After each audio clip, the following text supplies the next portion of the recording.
have a tendency to look at the things that they want and say, yes, I like that. I want that. However, they look at the things that they don't want and they give just as much energy, if not more energy, with the idea that they can stamp it out. They can eliminate it, obliterate it.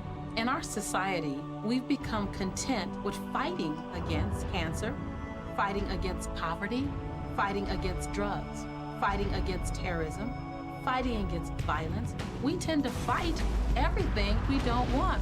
Anything we focus on, we do create. So if we're really angry, for instance, at a war that's going on, or strife, or suffering, we're adding our energy to it.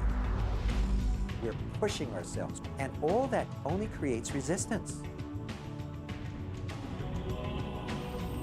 The reason that what you resist persists is because if you're resisting something, you're saying, no, I don't want this thing because it makes me feel this way, the way I'm feeling right now. So you're just putting out this really strong emotion of, wow, I really don't like this feeling, and it's there, and it just comes racing towards you. You know, the anti-war movement creates more war. The anti-drug movement has actually created more drugs because we're focusing on what we don't want, drugs. How much sense does it make for us to give the problem all of the energy, as opposed to focusing on trust, love, living in abundance, education, peace?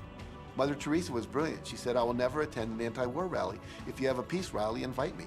You know, she knew. She understood the secret. I mean, look what she manifested in the world. So if you're anti-war, be pro-peace. If you're anti-hunger, be pro people having more than enough to eat. If you're anti a particular politician, be pro his opponent. Often, elections are tipped in the favor of the person that people are really against because he's getting all the energy and all the focus. You want to focus on what you want, not what you don't want. It's okay to notice what you don't want because that gives you contrast to say, well, this is what I do want.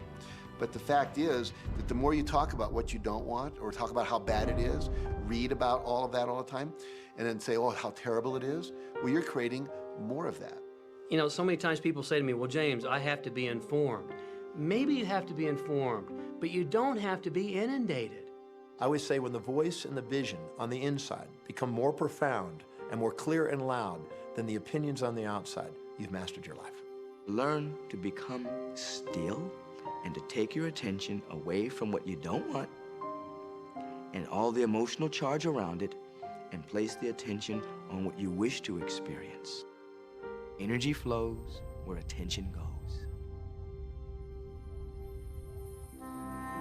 It's not your job to change the world or the people around you. It's your job to go with the flow inside of the universe and to celebrate it inside the world that exists.